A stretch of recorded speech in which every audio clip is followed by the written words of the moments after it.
오늘 우리에게 주시는 말씀은요, 누가복음 24장 36절부터 49절의 말씀을 보겠습니다. 누가복음 24장 36절부터 49절의 말씀. 예, 우리 말씀 보시면서 옆에 분들, 우리 말씀 읽기 전에 옆에 분들 부활의 축복을 좀 전하시면 좋겠습니다. 예수님이 부활하셨습니다. 축복을 하세요, 그냥요. 예수님이 부활하셨습니다 하고 축복하겠습니다. 예수님이 부활하셨습니다.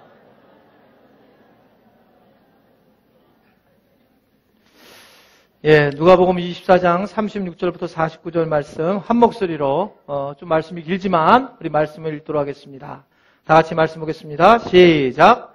이 말을 할 때에 예수께서 친히 그들 가운데 서서 이르시되 너희에게 평강이 있을지어다 하시니 그들이 놀라고 무서워하여 그 보는 것을 영으로 생각하는지라.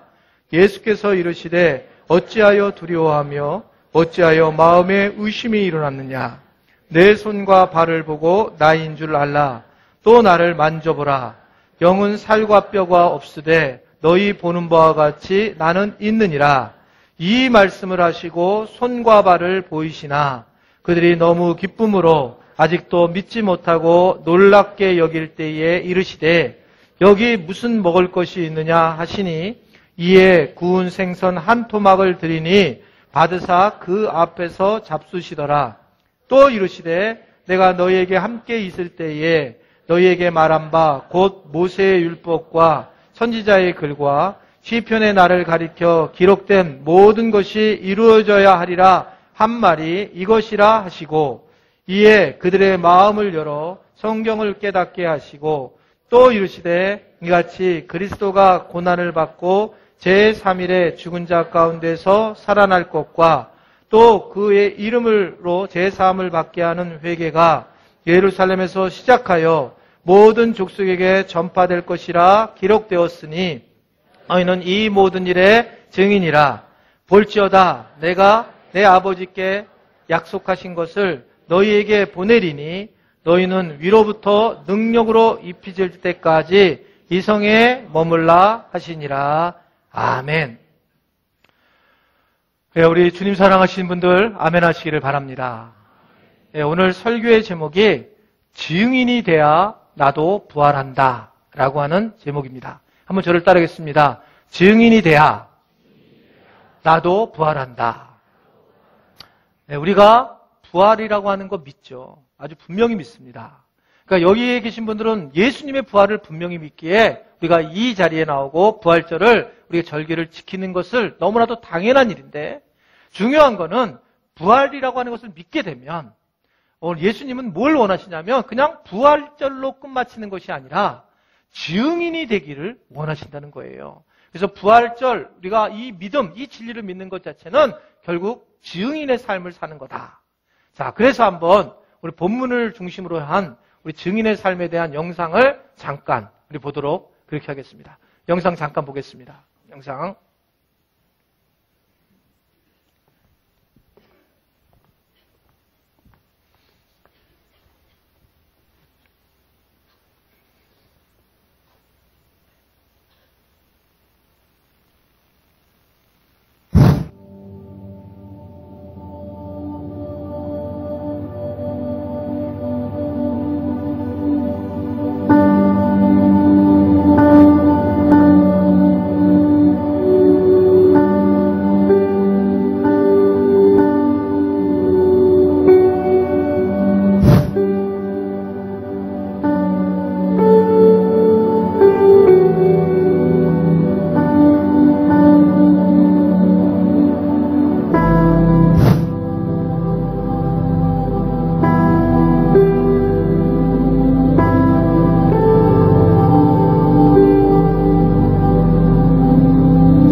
Jesus came from the grave, I guess? Easter has nothing to do with Jesus Christ. Easter has nothing to do with God. Henry comes from the Christian religion. No, I'm sorry, I don't celebrate Easter. I'm not religious at all anymore, but I know the history behind it and why they celebrate it. And for me, it's more a tradition where the family gets together. It's a vacation time. It is where the kids go and pick up know, pick up. No. No, I don't know what it is. No. I know what Lent is. Good Friday. Wait, isn't it like when Jesus got crucified? And then like 3 days after he came back to life? It's 40 days, I think, leading up to Easter. I don't know.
예, 우리가 부활을 아주 분명히 믿죠? 네, 우리가 정말 예수님의 부활을 믿습니다. 그런데 우리가 정말 믿는다는 의미는 뭘 의미하고 있는 거냐? 내가 예수님의 부활을 믿어요. 이것은 죽었다가 살아난 것을 믿는 겁니다. 그러니까 믿는 것으로 이 끝마치는 게 아니라 부활한 사실을 정말 믿는다면 그 믿음에 대해서 전하는 사람이 돼야 된다. 이 말씀을 예수님은 계속 말씀을 통해서 강조하고 계시는 것을 볼 수가 있습니다. 여러분, 예수님이 부활하셨다. 이것을 누구든지 믿죠. 이거에 대해서 전해준 분이 믿게 됐는데, 근데 그것을 전해주는 사람이 만약에 없었다면 이것은 도대체 우리가 믿을 수가 없었다는 거죠. 우리 영상을 봐도 알겠지만 만약에 그것을 전해준 사람이 없다면 누군지를 모르는 거예요. 예수님이 부활하신 것, 예수님이 누군지를 전혀 알 수가 없는 겁니다. 그래서 성경은 사실은 예수님의 부활을 많이 얘기하지 않으세요. 성경을 보면 예수님의 부활을 소식을 전하는 자들의 이야기가 많지, 예수님의 부활이 뭐냐 이것을 얘기하는 부분은 많지 않습니다. 왜냐하면 예수님이 그냥 부활하셨다는 걸 믿고 있기 때문에, 예수님이 우리를 위하여 십자가에 달려 돌아가시고 사망 권세를 이기신 분, 그래서 그분이 예수님이 부활하셨다, 이 사건은 복음이고 이것에 대해서 전하는 자의 이야기들이 많이 있지, 사실은 그 자체가 그렇게 중요한 문제는 아니다, 이렇게 볼 수가 있습니다. 그래서 부활은 증인과 연결이 되어 있는 겁니다. 부활을 내가 믿는다, 이 얘기는 반대로 얘기하면 나는 증인이 돼야 된다는 거예요. 한번 여러분 생각해 보세요. 여러분 옆에 있는 사람 아파트 옆집에서 여러분 소식을 들었어요. 무슨 소식을 들었냐면 어떤 사람이 죽었대요. 근데 죽고 나서 3일 만에 살았답니다. 여러분, 이것을 정말 믿었어요, 내가.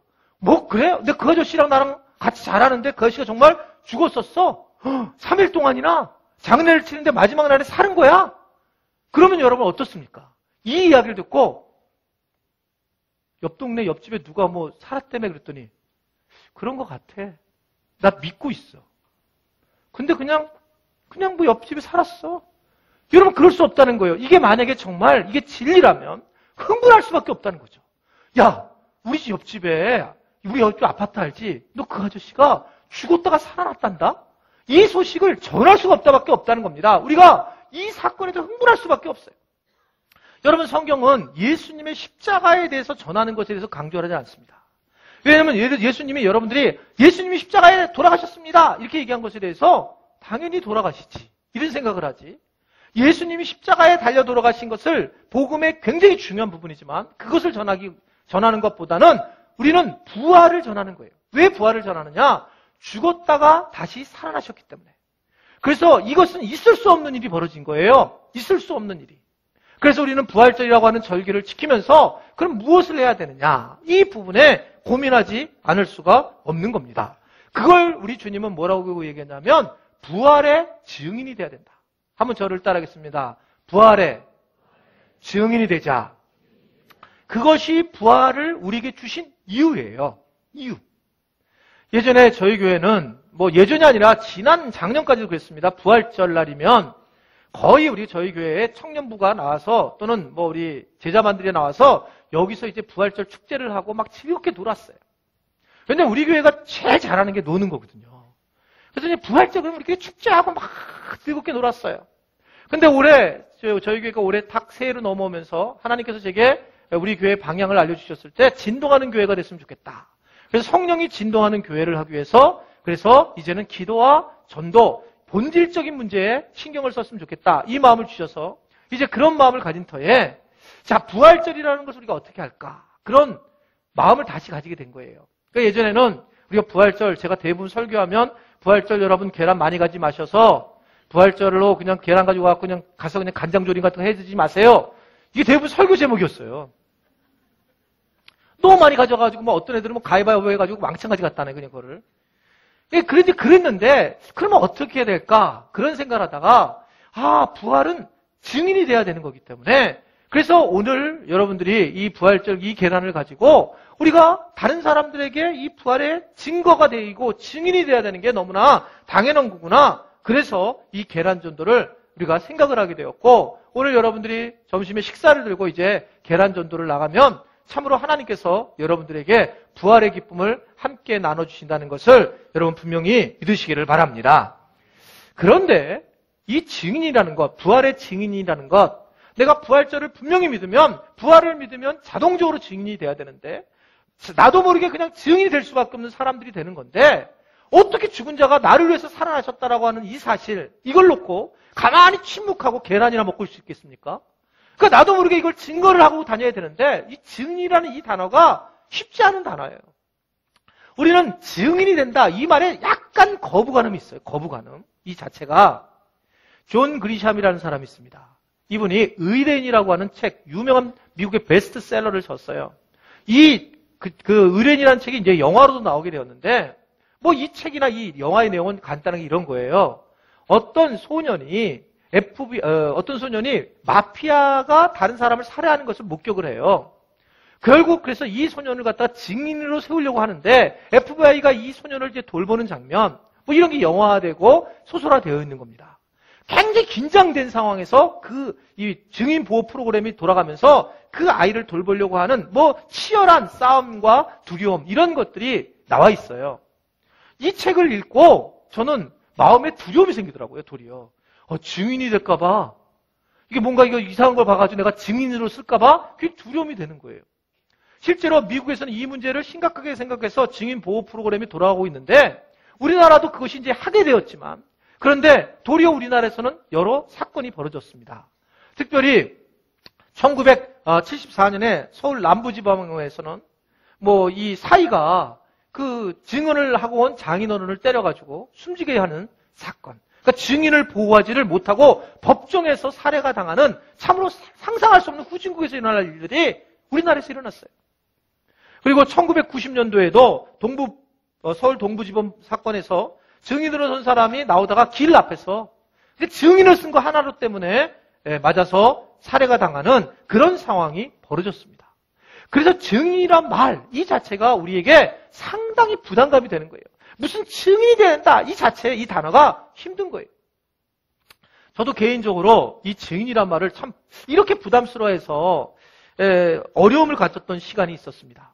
그것은 한 20여 년 전에 제 친구랑 같이 이 서울에 있는 그 천호대교 이렇게 있는데 거기서도 이제 그 한강 고수부지에서 서로 대화를 하고 있었어요. 제 친구는 이렇게 앞쪽에 있었고 그 뒤에는 이 천호대교가 딱 있는 겁니다. 서로 막 얘기하는데 어떤 사람이 천호대교 중간에 이렇게 올라가는 거예요. 나만 보이는 거예요. 나만 이렇게 마주 얘기하고 있으니까. 근데 그 사람이 올라가더니 펑 뛰어내리는 거예요.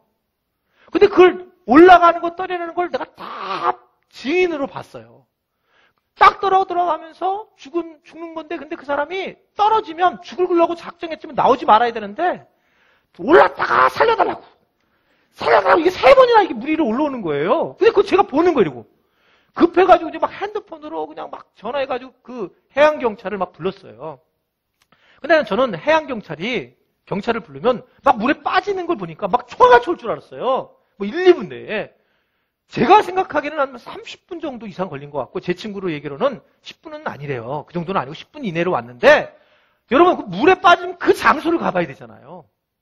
근데 그 경찰이 뭐냐면 갑자기 사이렌 엥 하고 거기에 있는 고수부지를 쓱 지나다니면서 거기로 안 가고 혹시 경찰서에 전화하신 분들 계세요? 신고하신 분 손 드시기 바랍니다. 증인이 돼야 됩니다. 무서워가지고 바로 도망갔어요. 증인 안 하려고. 아주 피곤해. 증인을 불러서 나보고 증인되는 거 얼마나 이게 피곤하겠어요. 근데 진짜 마음이 너무 힘든 거예요. 그래서 제가 거기에다가 전화를 했어요. 아니 왜? 아니 그분을 찾아줘야지. 그랬더니 3번 오르락 내리락 했으면 이미 그 사람은 거기서 찾기 어렵고 다음날 하루에 가서 찾아야 된다는 거예요. 그건 빨리 좀 오시지 그랬더니 어떻게 빨리 오냐는 거예요. 하다 이번에 수원 사건도 그렇고 토막 사건. 우리 교회도 경찰 많은데 좀 잘하세요. 하여튼 그래가지고 제가 그때 근데 마음에 막 그 증인이 된다는 게 사실 굉장히 두려운 마음을 가지게 되는 겁니다. 여러분 이 증인이라는 이 말이 너무 좋은 말이에요. 예를 들면 예수님께서 아예 증인이 되라고 이렇게 말씀하셔요. 증인이 되라. 오늘 여러분 말씀에도 48절에 보면 이런 얘기를 하죠. 너희는 이 모든 일에 뭐라고 그래요? 증인이라는 거예요. 그러니까 부활이라고 하는 기쁨을 알려준 것은 증인을 만들려고 우리로 하여금 부활의 기쁨을 준 거라는 거예요. 근데 이 증인이란 말이 놀랍게도 여러분 이게 이 좋은 말이 우리한테 쓰이지 않는다는 겁니다. 기독교에서 중요한 말들은 다 이단들이 가져갔어요. 신천지. 이 신천지란 말이 얼마나 좋습니까? 신천지가 새하늘과 새 땅에 신천지를 얘기하는데 요새 하여튼 이단 신천지가 판을 쳐가지고 혹시 여기 계신 분들 그냥 가세요. 신천지가 진짜 판을 쳐가지고 요새 저는 신라면도 안 먹어요. 진짜 만들면 아주 싫어요. 아주 그냥. 이 신천지란 말도 쓰기가 힘들고. 여러분 증인, 여러분들이 가서 오늘 이 계란을 들고 다니면서 내가 이 일의 증인이구나 가가지고 여러분들이 딴 분들한테 계란 드리면서 제가 증인이에요. 이렇게 해보세요. 여호와의 증인인 줄 알아요. 증인이란 말이 여호와의 증인이 완전히 이게 자기네 용어가 돼버렸어요. 사실 증인이란 말이 얼마나 좋은 거예요. 내가 예수님을 만나고 복음을 만난 것에서 내가 이 일의 증인이다. 이 단어인데 다 가져가 버렸어요. 이단들이요. 이단들이 싹 가져가 버린 거예요. 이 증인이라는 이 자체가 굉장히 중요하고 우리가 이 증인이 그럼에도 불구하고 증인이 돼야 되는데 이게 왜냐하면 우리는 부활을 믿고 경험했기 때문에. 여러분 이 부활이 예수님의 부활을 믿는 것만이 아니라 내가 부활한 것을 경험할 때 그 부활의 증인이 될 수 있다는 것을 분명히 믿을 수 있게 되기를 바랍니다. 그래서 오늘 설교 제목이 뭐였어요? 증인이 되어야 나도 부활한다는 거예요. 그냥 부활을 믿고 있는 것으로 끝마치는 게 아니라 내가 진짜 주님의 부활에 참여하는 것은 증인이 돼야 된다. 증인되는 것이 굉장히 중요한데 우리가 그러나 증인이 되는데 굉장히 어렵다는 거죠. 왜냐하면 증인에 대한 부정적인 것들도 많이 갖고 있다. 이런 상황이라 말입니다. 자, 예수님은 놀랍게도 우리를 너무 잘 아세요. 그러니까 우리가 증인이 되는 것에 부담이 있는 걸 아세요. 그래서 그냥 증인이 되게 만드시지 않고 오늘 말씀을 보면 부활 후의 첫 번째 주님이 하신 말씀이 오늘 본문 36절에 나와요. 부활하시고 나서 첫 번째 하신 말씀입니다. 자, 뭐라고 하는지 보세요. 자, 다 같이 읽어보겠습니다. 시작. 예수께서 친히 그들 가운데에 서서 이르시되 너희에게 평강이 있을지어다 하시니. 평강이 있으라는 거예요. 아니 여러분 이게 증인이 되려면 너희들은 증인이 되기 위해서 나가라 이렇게 얘기를 해야 되는데 우리 주님은 증인이 되기 위해서 먼저 해야 될 일이 뭐냐면 너희들이 좀 평강한 마음이 있어야 되겠다. 이 얘기를 하고 있는 거예요. 오늘 여러분 3부 예배 후에 식사하신 후에 셀별 계란 전도가 있습니다. 그랬더니 얼굴들이 험악해진 거예요. 오늘은 국수 안 먹고 가야 되겠다. 하다 셀장 얼굴 보이지 않고 빨리 도망가야 되겠다. 여러분들 이게 너무 당연하다는 거예요. 이게요. 마음에 평강이 없이 그리고 이제 우연히 그러다 나가다가 저 밖에서 저 또 셀장들이 오죽 눈은 좋아. 김 집사님! 거기서 기다려가지고 가야지 오늘 전도. 그랬대요. 억지로 또 끌려나갔어. 그래갖고 이제 전도를 나갔는데 이게 뭐냐 완전히 똥 싼 기분이에요. 그래가지고 전도를 나갔는데 가서 이렇게 전도를 해야 되는데 걷는 폼도 완전히 기저귀를 채우지 않아가지고 이래 걸어가지고 뭔가 어색하고 막 왜냐하면 마음에 샬롬이 없으니까 평강이 없으니까 근데 끌려가는 거예요. 그러니까 우리 주님이 이걸 너무 잘하는 거예요. 그래서 처음 만나가지고 제자들한테 증인이 되어야 하리라 이렇게 얘기하지 않고 너에게 평강이 있을지어다 이렇게 말씀하고 있습니다. 왜냐하면 부활의 증인이 되기 위해서 첫 번째 해야 될 것이 뭐냐면 첫 번째가 마음에 평강이 있어야 부활의 증인이 될 수 있기 때문에 한번 저를 따라하겠습니다. 마음에 평강이 있어야 부활의 증인이 될 수 있습니다. 그렇습니다. 마음에 평강이 있어야 돼요. 그러니까 부활의 증인이 되기 위해서 자기가 내가 부활을 믿어. 나 증인이 될 거야. 그래서 되는 게 아니라 하나님이 주시는 마음의 평강이 있어야지만 되는데 문제는 우리가 예수님을 만나면 이런 평강이 이미 와 있었어요. 이런 샬롬이 예수님을 만나면 걱정, 두려움이 다 내려놓고 이런 게 있었는데 그런데 이 제자들도 예수님이 있었을 때는 평강이 있었는데 도대체 무엇이 이 평강을 빼앗아갔을까? 두 가지에 대해서 예수님이 오늘 본문에서 얘기를 해요. 너에게 샬롬을, 평강을 뺏어간 게 두 가지가 있는데 그 첫 번째는 뭐냐면 두려움이 평강을 빼앗아간다는 거예요. 한번 저를 따르겠습니다. 두려움은 평강을 빼앗아간다. 여러분들이 오늘 셀별 전도를 만약에 나간다면, 계란 전도를 나간다면 제일 힘든 건 뭐냐면 두려움이에요. 두려움 자체로 시작하면 내가 평강을 잃어버려요. 그러니까 두려운 마음으로 인해서 다 모든 걸 빼앗긴다는 겁니다. 성금요일 기도회 때 말씀을 이미 전했어요. 십자가와 두려움이라고 하는 말씀을 전했죠. 그때 여러분 믿음의 반대말은 뭐냐면 두려움이라고 얘기했어요. 믿음의 반대말은 두려움입니다. 두려운 사람들은 믿음이 없는 거예요. 믿음이 있는 사람은 두렵지가 않습니다. 이게 두 개가 서로 상치가 되는 거예요. 그런데 이 두려움이 실제로 이 평강을 빼앗아가는 걸 볼 수 있는데 오늘 예수님도 37절의 말씀을 보면 37절에 이렇게 그들이 두려워해서 평강을 잃은 걸 알아요. 자, 37절 말씀을 보겠습니다. 37절 시작. 그들이 어땠다고요?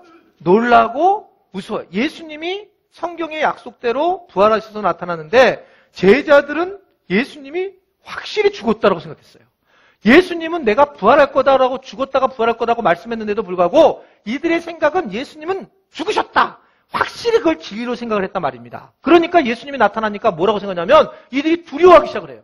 왜냐하면 가짜로 그들은 죽었다라고 말씀대로 생각하지 않고 자기의 생각대로 3일 동안 죽으신 분이 어떻게 살아날 수 있을까? 그러니까 근데 이게 살아나서 오니까 이걸 어떻게 해석하냐면 살아나서 오셨으니까. 그러니까 이거를 영적인 거구나. 이렇게 생각했다는 거예요. 영적으로 해석을 했단 말입니다. 영이구나. 왜 이들이 그러면 놀라고 두려워했을까? 그리고 왜 영으로 생각했을까? 그것은 이들이 예수님께 대해서 잘못한 것이 있기 때문에 두려운 마음을 갖는 거예요. 여러분, 베드로는 3번이나 부인을 했습니다. 예수님이 예고하실 때 그는 큰 소리를 쳤습니다. 그런데 그는 절대로 예수님을 배반하지 않다고 했는데 배반을 했어요. 예수님을 믿는 제자들이 예수님을 따라가지 않고 엠마오로 도망가고 있었습니다. 게다가 어떤 사람들은 빨고벗은 채로 옷을 벗겨버린 채로 그런 도망하는 수치를 당하는 그런 일들을 경험하게 되었습니다. 가장 커다랗게 무서운 것은 뭐냐면 도대체 이 예수를 믿었던 그 제자들은 다 어딨냐? 그 권력의 시퍼런 칼 앞에 이들이 벌벌 떨고 있었단 말입니다. 그들을 수색하고 수배하는 과정 속에 이들이 얼마나 두려운 마음이 있겠었겠어요. 그 두려운 마음에 오늘 주님이 나타나셔서 두려워하지 말고 내가 너에게 평강이 있을지어다. 이렇게 말씀하고 계시는 것을 여러분 알 수 있기를 바랍니다. 우리에게 두려움이 있으면 주님의 평강이 없어지게 되어 있어요. 그렇기 때문에 이 두려움을 내려놓아야 된다. 또 하나는 여러분 뭐를 얘기하냐면 의심을 해도 평강이 빼앗기게 되어 있습니다. 의심을 해도. 한번 저를 따라하겠습니다. 의심을 해도 평강을 빼앗깁니다. 예, 의심을 해도 그렇다는 겁니다. 오늘 38절의 말씀을 보면 38절 예수께서 이르시되 그 다음 뭐라 그래요? 어찌하여 마음에 의심이 일어나느냐? 여러분, 이게 41절에도 말씀을 보면 41절 예수님이 나타나서 손과 발을 보이셨는데도 41절에 뭐라고 했냐면 그들이 너무 기쁨으로 아직도 뭐라고요? 믿지 못한다는 거예요. 그리고 놀랍게 여긴다는 거예요. 즉 의심이 계속되는 겁니다. 여러분 이들은 어떻게 정리를 하고 있냐면 의심을 하는 사람들은 항상 자아로 정리를 해버려요. 사람은 죽으면 끝이다. 그러니까 죽으면 그냥 그거로 다시 살아날 수 없음. 이렇게 정리했단 말입니다. 그러니까 다시 살아나는 것에 대해서 있을 수 없는 일로 정리해버리는 거예요. 살아났어? 의심이 되는 거예요. 아, 예수님이 있어? 의심이 돼요. 아, 부활하셨어? 의심이 되는 거예요. 의심이 되니까 마음에 평강이 없는 겁니다. 의심을 하기 시작을 하면. 그러니까 이들이 의심하면서 결국 자기네 가지고 있었던 그런 평강의 마음들을 내려놓기 시작을 했다는 거예요. 그러니까 예수님이 얼마나 마음이 힘든가. 이 도대체 얘네들이 부활의 증인이 돼야 되는데 얘네들이 부활의 증인은커녕 지금 보니까 이게 의심이 많고 두려워하는 마음을 가지고 그러면서 이게 마음에 있는 평강까지 다 잊어버린 거예요. 싸그리 싹싹. 믿음은커녕 평강까지 잃어버린 이런 상황에 있었습니다. 여러분 예수님이 그걸 보고 어떻게 오늘 본문 말씀에서 얘기를 하세요? 예수님은 제자들이 먼저 은혜를 받기를 원하셨습니다. 증인이 되기 전에 은혜를 받기를 원해서 두려움과 의심을 내려놓기를 원하셨는데 그 방법이 뭐냐면 39절에 그 말씀이 나와 있어요. 자, 39절 말씀 다 같이 보겠습니다. 시작. 또 나를 만져보라. 영은 살과 뼈가 없으되 너희는 보는 바와 같이 예수님이 그래? 영이 아니고 너희들은 영으로 생각하는데 나는 원래 있던 육신을 가진 그대로의 너의 선생 예수다. 그래서 예수님이 여러분 생각해 보세요. 시신으로 3일 동안 있었던 분이세요. 깔끔하고 그런 상황이 아니에요. 여기에는 구멍이 뻥뻥 났을 거예요. 피가 얼룩져 있었을 겁니다. 와서 너 이 구멍을 만져봐라. 예수님이 하신 말씀이에요. 제자들에게 야 일로 와서 발 좀 봐봐. 못으로 박힌 자국. 자 만져봐. 뽀송뽀송한 걸 만진 게 아니에요. 몸을 다 보여주신 거예요. 왜 보여줬냐면 내가 정말 부활했다. 그러니까 너 두려워하지 말고 내가 살았으니까 너 걱정하지 말고 의심하는 거 다 내려놔. 그러면서 그 예수님이 실제로 제자들에게 다 보여주시는 모습이 오늘 본문에 있는 그런 내용의 모습입니다. 여러분 우리 주님은 우리로 하여금 두려움이나 또는 의심을 갖고 살기를 원하시지 않으세요. 우리 주님께서 원하시는 것은 뭐냐면 네가 나를 믿으면 평안한 마음, 평강을 받기를 원하신다는 것을 여러분 분명히 믿으시기를 바랍니다. 마귀가 우리에게 두려움을 주는 거예요. 두려움은 마귀가 주는 거예요. 주님은 우리에게 주시는 것은 평강을 주신다는 것을 아셔야 합니다. 그래서 오늘 여러분, 이거 오늘 설교가 흘러가는 게 보니까 계란전도에게 초점을 두고 있는데, 이거 두렵네. 이거 어떡하지? 아마 그런 생각을 가질 텐데 이것은 누가 주는 거예요? 마귀가 주는 것인 것을 믿으시기를 바랍니다. 두려워하지 말고 근심하지 말라는 거예요. 내가 정말 부활했으니까 너희는 그걸 내려놓으라. 이게 주님께서 우리에게 주시는 말씀이에요. 부활의 증인을 되기 위해서 첫 번째 제자들에게 평강을 주었다는 겁니다. 평안한 마음을 가지고 나가라는 거예요. 평안한 마음을 가지고. 그리고 두 번째, 그래서 부활의 증인이 되기 위해서는 어떻게 해야 되냐면 지혜로움이 있어야 합니다. 한번 저를 따르겠습니다. 부활의 증인이 되기 위해 지혜로워야 합니다. 여러분 어떻게 부활의 증인이 될 수 있을까? 그러기 위해서는 이제 우리가 샬롬, 평강하는 마음이 있어야 되고 그리고 난 다음에 우리가 지혜로워야 되는데 어떻게 해야지 지혜로움을 가질 수 있을까? 예수님이 제자들을 대하는 모습을 통해서 우리가 함께 생각할 수가 있습니다. 자, 예수님이 첫 번째 제자들에게 어떻게 하냐면 부활을 믿게 하기 위해서 최선을 다하셨어요. 최선을. 예수님이 아까 말씀드린 것처럼 몸을 보여주셨죠. 몸의 모든 상태를 만지게 하셨습니다. 최선을 다했습니다. 왜냐하면 부활을 믿게 하기 위한 거예요. 그러니까 부활을 믿게 하기 위해서는 예수님이 막 이거 만져까지 보라는 거지. 야, 좀 만져 좀 봐. 그럼 진짜 믿어지니? 부활이 믿어져? 예, 이제 만져보니까 믿어지네요. 그래. 이 부분, 그러니까 하나의 근본적인 진리에 대해서 예수님은 별의별 방법을 다 쓰시는 거예요. 여러분, 십자가에 달리신 분이 와서 좀 만져봐라, 만져봐 이러면서 얘기할 정도가 되는 것은 중요한 것, 즉 내가 부활했다는 이 사실을 알리기 위해서는 예수님은 최선의 방법을 다 쓰시더라는 거예요. 여러분, 인생을 살아가면서 그렇습니다. 인생을 살아갈 때 중요한 게 있어요. 그 중요한 거, 예를 들면 우리가 믿음 생활을 할 때에 예수님이 우리의 주인이시고 예수님만이 구원자시다. 이런 진리는 절대 바꿀 수 없는 거예요. 근데 그것을 알리기 위해서는 방법은 얼마든지 바꿀 수 있는 겁니다. 그러니까 이 부분을 여러분 흔들리면 안 돼요. 이게 진리가 있는데 그 진리에 대해서 우리가 목숨을 걸고 하지만 나머지는 별게 아니라는 겁니다. 나머지는 바꿀 수가 있는 거예요. 그러니까 예수님은 어떻게 그 예수님의 몸을 만질 수 있냐고 이 손바닥에 그 못이 박힌 그 못자국을 어떻게 만질 수 있게 하실 수 있느냐? 근데 주님은 정말 부활을 전하기 위해서 만지게 하셨어요. 여러분, 이게 마찬가지입니다. 항상 여러분들이 이 세상을 살아가면서 뭐가 중요한지 그 진리를 딱 정하게 되면 나머지는 여러분들이 잘 조절하시면 되는 거예요. 얼마 전에 제가 우리 교회의 칼럼에다가 그 글을 썼어요. 자, 목회자가 세금을 내야 되는가? 여러분, 목회자가 정말 세금을 내야 되느냐? 이 부분은 신학적으로 굉장히 복잡한 문제예요. 근데 저는 세금을 내기로 결정했습니다. 그러니까 세금을 내는 결정하는 것은 신학적인 면을 떠난 거예요.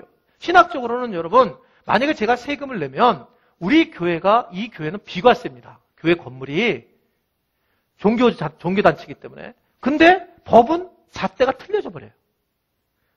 저는 세금을 안 내도 되는 사람인데 내게 돼 있다는 거예요. 그런데 또 성서적으로 제사장들이 세금을 낸 적이 없습니다. 그냥 성도들이 준 것을 먹고 살았어요. 신학적으로. 근데 제가 왜 세금을 내야 될까라고 했을 때 이유는 딱 하나예요. 왜 그럴까요, 제가요? 예수님이 하신 말씀의 최고의 마지막은 뭐냐면 여러분 분명히 아셔야 될 것은 복음 전파가 마지막 방향이에요. 복음이 들어가야 된다는 거예요. 어디 세상에 복음이 들어가야 된다는 겁니다. 저는 이것이 제일 크다고 생각하는 거예요. 그래서 세상 사람들이 목회자가 만약에 세금을 내라고 한다면 그것이 원한다면 나는 세금을 내겠다는 겁니다. 이 원론이 맞고 안 맞고가 중요한 게 아니라 복음을 전파하는 것에 이것이 필요하다면 이런 것이 여러분 중요한 기준이 되는 거예요. 마찬가지입니다. 제가 그 글에도 그랬었는데 제 아들이 신학을 공부하잖아요. 장신대에서. 그러니까 혹간에 목사님의 자녀가 신학을 공부하니까 이 목사님이 교회 물려주려고 그러나 보다. 예, 저를 잘 모르는 분들 그런 분들 계실 거예요. 물려주고 싶어요. 물려주고 싶어요. 그 물려주고 싶은 이유는 여러분 생각해 보세요. 세상에서는 여러분 세탁소가 세탁소를 물려주면 장인이라고 합니다. 그렇잖아요? 음식점이 음식점을 물려주면 그 집은 장인 가문이라고 그래요. 난 장씨예요. 아니 교회를 걔가 물려줘서 제가 장씨라면 장씨 가문이 장인 가문인데. 근데 저는 안 물려주고 걱정하지 마세요. 그 이유는 딱 하나라니까요. 여러분, 우리 교회에 제 후임이 왔을 때 이렇게 제가 여태까지 이끌어갔던 분위기를 제 아들이 훨씬 잘 끌어갈 수도 있을지도 모르겠어요. 아마 여러분 예배를 이렇게 안 드릴 수도 있을 거예요. 갑자기 이제 옛날 전통 예배로 드릴 수 있을 거예요. 저 다음에. 그렇게 드릴 수 있어요. 그러면 이 사람이 좋겠다라고 저희 아들 여러분들이 옹립을 하지도 않았겠지만 옹립하더라도 제가 굉장히 반대하는 이유는 뭐냐면 세상 사람들은 그 상황을 안 보고 뭐라고 보냐면 세습했다 이렇게 본다는 거예요. 그거는 안 하겠다는 거예요, 저는요. 이유는 복음 전파를 위해서. 아멘을 안 하시면 할 수도 있어요.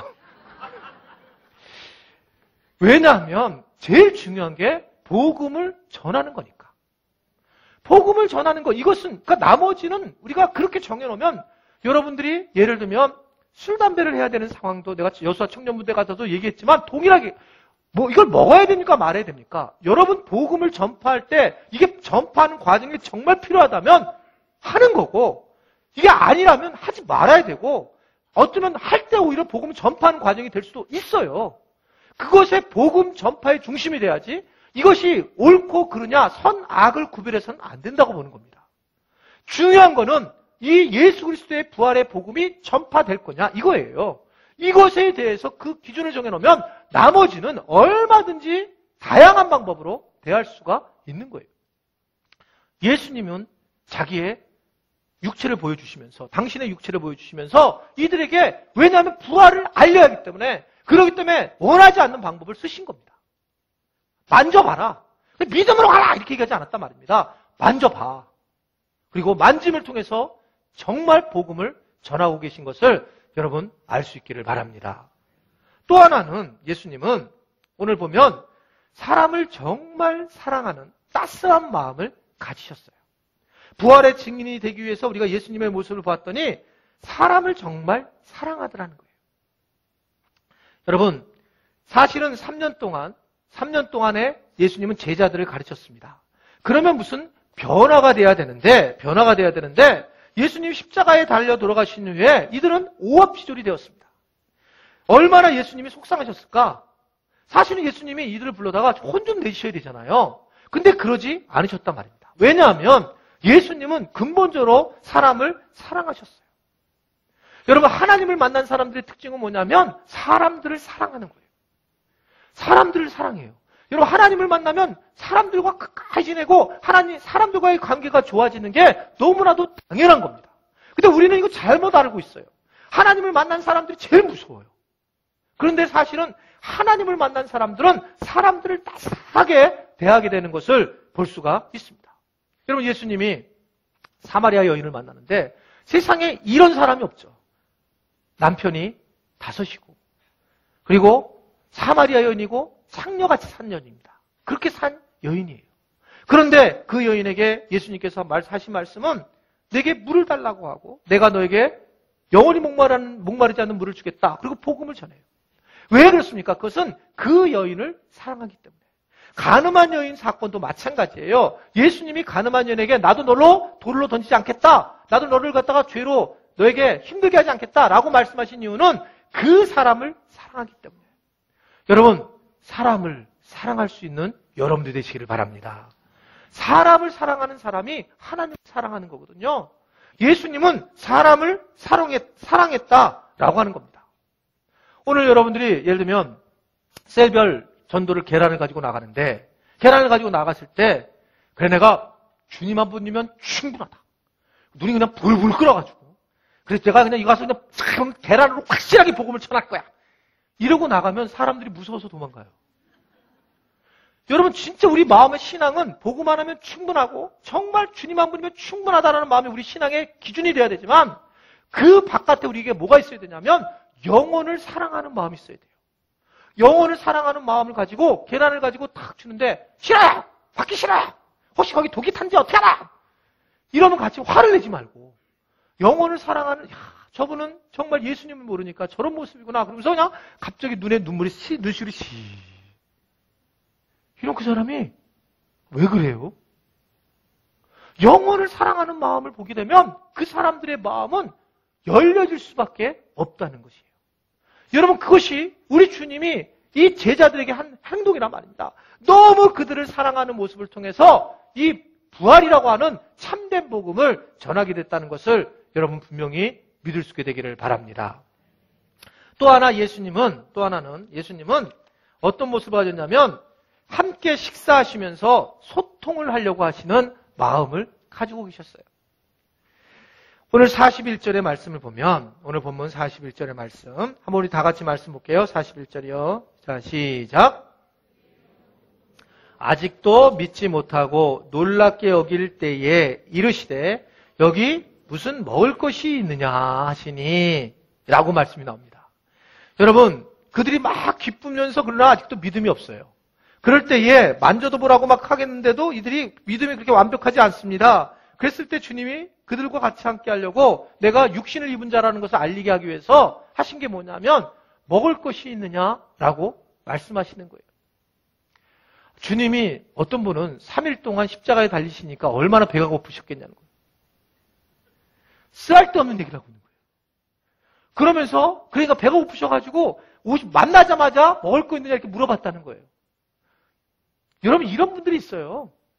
그런데 그런 얘기가 아니지 않습니까? 예수님께서 먹을 것이 있느냐라고 하는 것은 내가 영을 가지고 있는 존재지만 그러나 내가 육신의 존재로서 철저하게 내가 그렇게 내가 십자가에 달린 거고, 그렇게 부활한 거고, 그래서 내가 너희들과 함께 너하고 너희들과 동일한 사람이야. 그래서 먹을 거를 줘라. 그러면서 그 먹을 것을 그 앞에서 드셨다. 이렇게 성경은 말씀을 하고 있는 겁니다. 먹는다는 것 자체가 함께 한다는 의미거든요. 소통을 한다는 의미거든요. 굉장히 중요한 거죠. 저는 목회를, 처음 전도사 시절을, 목회 자체를 어디서 했냐면 아주 어려운 지역에서 배웠습니다. 이 서울의 번동이라고 하는 장희동 교회에 있었는데 바로 번동이라는 옆인데 그 번동이 우리나라 최초로 임대주택을 한 데예요. 그 임대주택을 해서 정말 어려운, 처음 어려운, 서울에서 어려운 사람, 제일 어려운 사람이 모인 곳이 번동 1단지입니다. 제가 1단지 담당 전도사였어요. 그러니까 제일 어려운 사람이 첫 번째 온 곳이에요. 근데 어느 정도 어려우냐면 보통 못 사는 분들이 애들 많잖아요. 애가 6, 7이 되는데 아빠는 이렇게 하면 폐렴으로 누워있고 엄마는 팔이 잘려서 발이 움직이지 못하고 이런 집이 대부분이고 먹을 거는 어이없고 전기는 다 끊어졌어요. 아파트에 집어넣고 정부가 돈을 못 내니까 조금도 못 내니까 제가 지금 기억나는 거는 그때 그 교구를 신방을 다닐 때는 당시에 유명했던 통닭이 처갓집 통닭이었어요. 처갓집 통닭을 가지고 가면 전도사님 오신다 그러면 애들이 막 거의 한 20명이 몰려와요. 애들은 꼭 같이 몰려 있잖아요. 20명이 와가지고 그러면 통닭을 막 주면 먹으면서 얼마 만에 먹냐면 3일 만에 먹고 막 이래요. 애들이. 처음 먹는 거라는 거예요. 막. 그런 상황에 제가 거기서 이제 목회를 하게 되었는데 근데 아시잖아요, 여러분. 가난하게 사시는 분들이 오히려 먹을 걸 더 잘 대접하잖아요. 먹을 거를. 그러면 이제 그분들이 대부분 저녁에 구역 예배, 연합 예배를 드려요. 구역 연합 예배. 저는 처음 이제 그 목양지였기 때문에 정말 열심히 최선을 다했었는데 그러면 이제 구역 예배를 저녁에 드리게 되면 근데 뭐를 하냐면 그 돈이 없으시니까 근데 전도사님이 와서 예배를 인도하니까 그 전체 모인 데서 이제 밀가루를 개가지고 그다음에 이제 칼국수를 탁 해가지고 이제 두부를 감자를 집어넣어서 이제 딱 그 칼국수를 만듭니다. 그러면 이제 와서 그 끝나고 신방을 그 당시에는 막 10가정, 15가정 하고 저녁에 가서 거기 참여하는 거예요. 그러면 항상 조금 주지 않고 항상 5강만 하는데 5강 대야만 하는 데다 줘요. 칼국수를 주는데 이미 많이 먹고 왔죠. 근데 그거를 딱 주는 거예요. 그러면서 그거를 정말 어려운 과정에 굉장히 많이 꽉 서서 예배드려요. 그때는. 그러면 거기서 딱 앉아서 먹으려면 보게 되면 이제 먹으려고 딱 젓가락 들면 항상 보면 젓가락에 이제 그 고춧가루 묻어서 띄어서 먹고 또 머리카락도 붙어서 이렇게 띄어서 먹어야 되고 어떨 때는 밥풀이 묻어 있습니다. 이제 어저께 분명히 먹다가 그냥 놓은 거죠. 그걸 씻으라고 하면 안 돼요. 그러니까 어떨 때는 뜯어서 그냥 이렇게 먹어야 돼요. 그러면서 그거를 막 먹으면 어렵게 사시는 분들은 그냥 많이 먹는 게 너무너무 감사해야 하는 거예요. 우리 전도사님 너무 잘 먹는다는 거예요. 그러면 그 이따만한 대야를 갖다가 생각해보세요. 이 배에다 다 채워야 되는 거예요. 어떻게든. 정말 그거를 먹는 거예요. 막 맛있다고 먹으면 맛있다고 해서 한 국자를 더 보죠. 돌아버리겠는 거예요. 근데 그걸 먹어야 되는 거예요. 그러면 이게 1년에 거기서 그 신방을 마치면 막 정말 5kg 이상이 쪄 있는 거예요. 속이 막 상해 있고. 그런데 그때 아는 게 뭐냐면, 근데 그분들이 그렇게 먹는 것 자체가 얼마나 행복해 하는지. 우리를 정말 사랑하는구나. 이게 먹는 거예요, 먹는 거. 그때 그래서 정말 많이 먹고, 그래서, 그때 알았어요. 목회가 목회구나. 바로 깨달았어요. 잘 먹어줘야지만 목회를 잘하는구나. 그래서 우리 교회 결번 개척을 하고 나서 제가 지금 여러분들은 먹는 걸 별로 안 내놓잖아요. 제가 안 내놓게 했잖아요. 그때 질려버린 거예요. 와, 이게 정말 먹는 거 너무 힘든 거구나. 그런데 사실은 먹는 것 자체가 서로 간에 소통하는 데에 굉장히 중요한 부분이다. 우리 부활하신 주님도 먹었습니다. 그들과 함께 먹고 그리고 그들과 함께 한다는 것을 알려주고 그리고 육신을 가진 분이라는 것을 알려준 거예요. 저는 여러분 선교도 마찬가지로 생각합니다. 여러분 우리 교회에서 선교사를 5명을 파송하는 걸 앞으로 목표로 하는데 자, 선교를 간다면 뭐 하는 거냐면 가서 그들과 함께 먹는 거예요. 다른 일 할 거 별로 없어요. 가서 그들과 같이 살고 그들과 같은 음식을 먹고 그들과 함께 나누고 이게 선교지. 뭔가 특별하게 교도소를 만들고 이것만이 아니에요. 그거는 목사님들이 하는 거고, 그 평신도들은 가서 선교를 하려면 가서 그냥 먹어주면 되는 거예요, 가서. 근데 가서 김치찌개 해 먹지 말고. 그것 자체만으로도 결국 그것이 서로 간에 복음을 전하는 중요한 관계의 소통함을 말씀을 하고 있다는 것입니다. 오늘 예수님은 그걸 먹으면서 함께하면서 그렇게 나누게 된 것을 볼 수가 있습니다.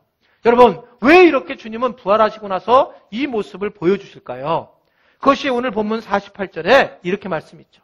다시 한번 읽어보겠습니다. 시작. 너희는 이 모든 일의 증인이기 때문에, 증인이 되어야 되기 때문에 예수님께서 이 부활절 증인이 되기 위해서 이렇게 말씀을 하고 계시는 겁니다. 자, 그러면 여러분들도 오늘 동일합니다. 자, 셀별로 나가서 부활절 증인이 되기 위해서 계란을 좀 나눠주세요 라고 해서 여러분들 이제 여기까지 이제 막 했어요. 아, 그렇구나. 우리가 증인이 되겠구나. 자, 그랬는데 이게 쉽습니까? 쉽지가 않은 거예요. 제자들이 그렇게 예수님 3년 동안 가르쳤는데도 변하지 않는데 쉬울까? 쉽지 않아요. 그래서 예수님이 그들을 알기 때문에 뭐라고 얘기하냐면 예수님께서 바로 49절의 말씀을 보면 이렇게 제자들에게 먼저 얘기를 합니다. 49절 말씀을 보세요. 49절. 자, 시작.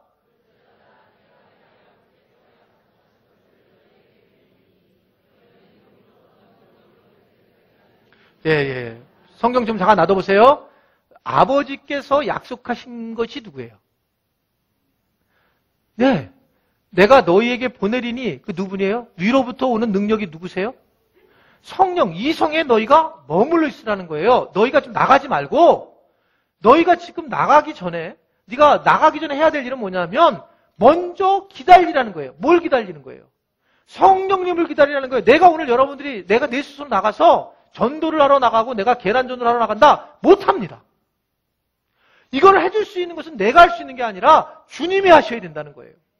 성령님을 기다리고 성령님의 임재하심에 따라서 성령님께서 우리를 인도하시는 방식으로 우리가 인도함을 받아야지. 너희가 부활의 증인이라 예수님 말씀하시지 않으셨어요? 120명, 너희가 120명처럼 같이 함께 모여서 성령을 기다리고 난 다음에 그들이 성령님이 하시고 난 다음부터 복음을 전하러 뛰쳐나간 걸 볼 수가 있습니다. 여러분, 성령님이 임하셔야 된다. 성령님. 그것이 무엇보다도 중요한 거다. 사도행전 1장 8절을 보면 그래서 우리가 이런 일을 해나갈 때에 이렇게 얘기하죠. 오직 성령이 너희에게 임하시면 뭐라 그래요? 권능을 받아야 된다는 거예요. 그냥 갑자기 힘이 생기는 거예요. 그리고 나서 내가 내 평생 한 번도 나는 전도 안 해봤는데 그래? 야, 내가 이거 아무래도 내가 해야 되겠다. 그래가지고 이거를 내가 전도를 좀 해야 되겠구나. 그리고 이제 전도하러 한번 해보자. 정말 그래? 정말 해보지? 하고 내가 30분만 내가 해보면 될 텐데 내가 30분 정도 해보자. 나 한 번 해본 적이 없는데 좋아. 해보자. 여러분, 그때부터 성령님이 일하시는 거예요. 그러면서 기도를 하셔야 돼요. 그래서 주님, 내 힘으로 하지 않게 하시고 성령님께서 이 일을 주관해 주십시오. 나는 부활절에 한 번도 제가 전도해 본 적이 없는데 오늘 부활절이라는 이 자체가 보니까 증인이 된다라는 말씀을 듣게 되었는데 내 마음에 평강이 없었는데 주님 내게 두려움과 내게 의심하는 걸 내려놓게 하시고 평강을 주셨다면 이제는 내가 정말 주님만 의지하고 최선을 다해서 나도 내가 이제 성령님을 의지해서 이걸 전하고 싶습니다. 여러분 고백하시고 기도하셔야 돼요. 저희 교회가 지금 이번 주간에 계속 며칠 동안 한 달 이상을 이 주중에 셀별로 전도를 했죠. 근데 달라진 게 뭐냐면 반드시 기도하고 기도로 마치라고 했어요. 여러분 기도한다는 의미는 뭐냐면 우리가 기도하러 나가기 전에 전도하기 전에 기도한다는 것은 바로 주님이 하시기를 원합니다. 성령님이 좀 해주십시오. 내가 아무것도 할 수 없습니다. 라고 기도하고 성령님이 일하시는 걸 보는 거예요. 내가 무슨 말을 할지 성령님께서 알려주시고 성령님께서 말씀하세요. 라고 하는 것을 경험 안 해봤으면 모르는 거죠. 한 번도 이걸 안 해봤으니 성령님 무슨 말을 하게 하는 걸 해본 적이 없는 거잖아요. 해보지는 않았잖아요, 우리가요.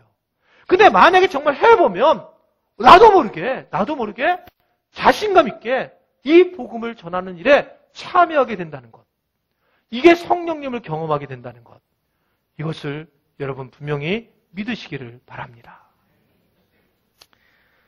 여러분, 우리 교회는 이제 오늘 여러분들에게 계란을 나눠드리고 이 계란은 여러분들이 집에서 장조림 삶을 하는 게 아니라 여러분들이 이 계란을 가지고 한번 내가 성령님의 임재를 경험하는 그런 시간이 되었으면 좋겠습니다. 이제 말씀 마치고 싶은데요. 여러분, 예수님이 부활하셨습니다. 아멘이세요? 이 진리는 바꾸시면 안 돼요. 이 진리는. 그런데 부활하셨다라고 하는 그 진리를 믿는 사람들은 당연하게 이 진리를 전하는 증인이 되어야 한다는 것입니다. 내가 부활할 수 있는 방법, 그것은 뭐냐면 증인이 되는 거예요. 아무쪼록 여러분들이 예수님 말씀 그대로 믿고 증인이 되는데 내 힘으로 하지 말고 성령 하나님 앞에 맡겨서 여러분들이 이 부활절에 이 계란을 전하면서 부활의 기쁨을 누릴 수 있는 그런 또한 여러분들이 부활할 수 있는 그런 축복을 누리시기를 주님의 이름으로 축원해 드립니다.